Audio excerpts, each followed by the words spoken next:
Our presentation is entitled Bridging Theory and Practice, Cognitive Dissonance as a Pedagogical Tool for Cultivating Inclusive Educators. And as the advantage of being the last today is that I had the opportunity to see many presentations, and our presentation aligns with several that I was fortunate to listen to.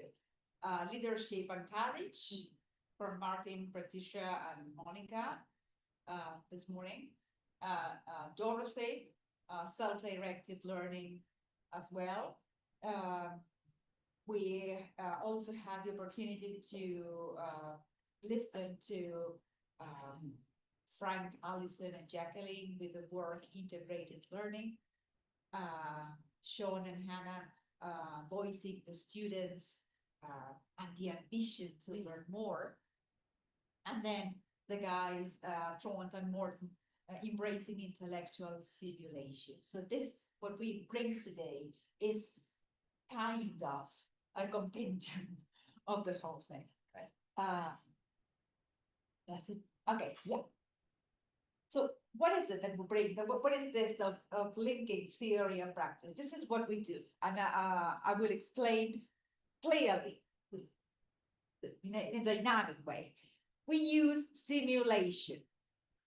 What kind of simulation? We don't use games or simulations based on a program. We use a web-based simulation in which we have 9 universities participating in micro teams. So we have mixed teams of 2 Spanish, 1 from Tunisia, 1 from Algeria, 1 from Romania, 2 from Poland, 1 from Norway, 2 from the United States, participating, debating on educational issues that are relevant, that are timely, that we design every year. We adapt the same simulation scenario every year in order to be updated with the topics. And what we want is to voice our future teachers in the master course. They are being trained to become secondary school teachers. And what we want is that they discuss the scenario that is fictional between inverted commas, because the simulation becomes a reality in itself. So they discuss educational topics, but they adopt different profiles, professional profiles. So one is the head of the school, and another one is the English teacher of English, and another one is a member of the Pedagogical Advisory Board, and another one is a parent. So what we want is to have visions of the same issues in education, but they bring their experience from their context. So the discussion is rich in itself because of the different voices here. Is it clear so far? Yeah. So the research question, our research explores how integrating cognitive dissonance, I love the term cognitive dissonance, our beliefs in education, within the School of Baltans, that is our simulation scenario, improves pre-service teachers' equity, inclusion, and intercultural communication competencies for diverse classrooms. And why this? Because we need, as universities, we have the responsibility of training future teachers with a global mindset. No need to explain that. So this is what we're looking for. How do we do it? Well, we'll present the last year of our projects. So this project has been successful for 6 years in a row. But every year we improve. We find new challenges. and then we make it better. So I will challenge you, because that's the way we finish today, right? With the lecture. So we're gonna play a game. I will challenge you here. Our students, when they come to the course, we tell them to be ambitious, to make the most of the course. In Spain, it is very common to make the pool that are up. Oh, we don't want to read. Oh, we don't. Oh, it's too late. Oh, they complain a lot. They complain. Shh. No time for complaints. It's time for learning, right? So let's be ambitious. Let's try to make the most of it. So they repeat after me. And this is what I say: good, better, best. Never let it rest till your good is better and your better is best. And they need to memorize the mantra. It's a mantra. And they have to remember that. So you will remember that. We'll see. You have to remember. Okay. So I will test you. I will challenge you. Research methodology, what we do. We start with mixed method design. The idea is to have to collect the voices of our students from their own reports and the legal questioning. So we have two things. And then we have an analysis that is quantitative and qualitative. This is what we want to do. We have 79 reservist teachers from 9 faculties of education across Europe, North America, Africa, and South America. And the ethical considerations, all the ones we can gather in order to comply with BERA standards of informed consent and strict confidentiality. The School of Baltons, collecting different voices, immersive role play. The literature of simulation says that what we do is not necessarily high fidelity simulation, it's more role play simulation. And I always argue about that. It's a high fidelity in the sense that it collects the educational issues that are at this time necessary to be discussed. One of the issues is AI, integration in education. So our simulation wouldn't be complete had we added AI in the discussion. So we had to. And every year we have new challenges, right? 2 years ago, 3 years ago was active methodologies and the flipped classroom, for example. We continue discussing that, but we add more. The theoretical framework, this integrative framework that you see here explains how simulation-based teacher training fosters, and this is what we're looking for, metacognitive growth. Why metacognitive growth? Because through the simulation is a reality of itself. And our students, before doing the synchronous sessions with the rest of the members from around the world, they need to prepare to read, to see, to be challenged. It's impossible to push the students, the learning by doing. It's just talk based on opinions. No. We want to have opinions, but first you need to sit down and read the literature, criticize the literature, react to the literature, and then feel that you manage the content in order to participate in the simulation. And you know why? Because in the teams, what we do is to place in each of the teams experts from universities that challenge the students. That's the dissonant element. And that's why we speak of dissonance. How is it that we drag more from the students when they face a challenge? If there's a challenge, there's learning. If they find that the knowledgeable other in the team is there, they feel under pressure, they feel exposed. So they need to give the best of themselves. And that's the idea. So we invite our students to go through the valley of despair. This is the literature. This is the literature in simulation. This is the valley of despair. The moment of frustration, in spite of complaining, they feel, well, probably I don't know that much. This is what we want. That is the metacognitive awareness.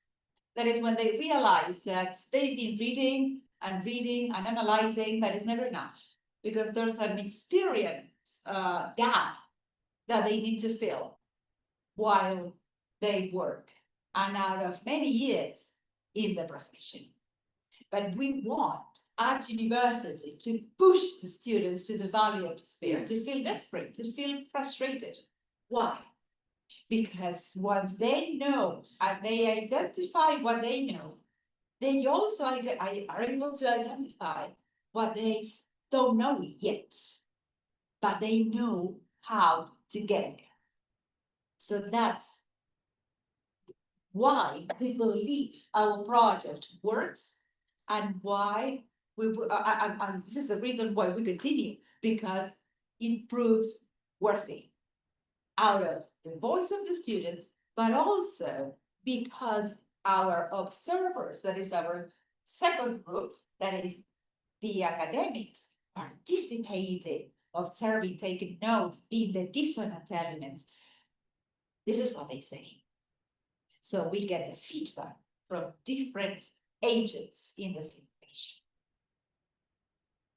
But these are the students, and this is a mix of screenshots of all the teams participating. A 5-point Likert scale for collecting the data. We worked on 2 main dimensions: equity and inclusion, and intercultural communication. Basic for our teachers nowadays. The qualitative questions were also included, open-ended questions, asking for experiences, feelings, reflections, personal insights, and the reasons behind their rating. Why is it that I feel that I strongly agree with this? Why do you think you strongly agree? So also knowing how to ask questions is a very good way to get good answers. So the quantitative findings, the normality test gave us non-normal results. So that led to non-parametric methods. So we decided then to do a Wilcoxon signed rank test, and that proved that our simulation had a strong positive impact on teachers' perceptions. If you see here clearly the results, we have 64-29, more than 95% in general. They agree or strongly agree that they've become more receptive, more reflective out of the realities they found within the simulation. So the distribution of responses was notably skewed toward higher end, reflecting overwhelmingly positive perceptions of equity and inclusiveness. As regards intercultural communication, again, we have participants finding simulation very effective in improving intercultural communication skills. Where else can they talk to so many people from different nationalities if it's not with the aid of technology and with projects like this. And only 2.6 shows neutral negative ratings. And we don't know why, actually. Sometimes the negative aspects of the project, of a project like this is the language. Unfortunately, I have to say that the language can be a barrier. But we are improving, and all the countries participating are improving. We have one language in common, that is English, in order to understand each other. But the main language we have in common is education. And when we speak of artificial intelligence, well, now artificial intelligence, this is another reason why AI has to be our assistant. Is, hey, if I cannot say this, well, I try to find the ways in order to put my ideas through with the aid of artificial intelligence. So there are now no reasons why they say, hey, I cannot communicate. Yes, you can communicate if you want to, right? We use Jamovi and the R software in order to carry out the analysis. And the qualitative insights, we have basically insights are grouped into 3: increased awareness, critical reflection, and adaptive expertise. Basically, increased awareness is that they found challenges in the scenario, they had to prepare, they had to read, interviewed experts, but make sure that they manage the different topics in order to participate. We used this simulation for the Spanish group, but we cannot guarantee this may happen with the rest, with the 8 other universities, but with the Spanish, it was as the assessment tool. So that was brilliant for us, because as they knew that they were assessed through the simulation, they had to prepare the topics thoroughly. So that was a good way also to push the students to the valley of despair, to make them exposed. And they knew that they were evaluated, which is fascinating. It was a good pressure. Critical self-reflection is when, after the simulation, we have the debriefing of the simulation, not in group, now local, for a country. And it is then when our students reflect and they say, I feel not prepared yet. I think I should learn more about this or that, but that's good. And we do it with some lessons in advance, so that in case we find something that needs to be analyzed more, we still have time to cover in the curriculum, in the syllabus, in order to work with the students. So this is not the last class. The debriefing takes place before, and the rest is more educational coaching and things like that. But the debriefing, we have some lessons before we finish the course. So that is really cool. Reflection action cycle model, well, this aligns with goal learning cycle, right? In which they study, they learn, they memorize, necessary, they analyze, they apply in the simulation, but whatever they learn there should be reapplied in their professional practice. That's it. Have a run here. Limitations. We need to track participants into teaching careers to assess sustained impact. So what we need to do is now to see if what they do here in the simulation is increased and gets better. is not ruined by school regulations and things like that. The idea is that they become ambitious and they want to know more, to go for optimal calibration, explore ideal dissonance levels for diverse learning profiles. We were talking this morning, one of the groups about the leadership. Sometimes some students don't feel they are leaders, and they can be wonderful teachers, but not necessarily leaders. So how is it that we can balance that different programs? And expanded populations, including in-service teachers and more administrators into the mixed teams. Conclusions and implications, theory, practice, bridge. The idea is that whatever the students read and analyze can be put into practice, and also can be discussed with people from different countries, different contexts, different experiences in education. Basically, this is the idea. Equity-oriented, why? Well, basically here, all the voices are welcomed, are accepted, and should feel represented.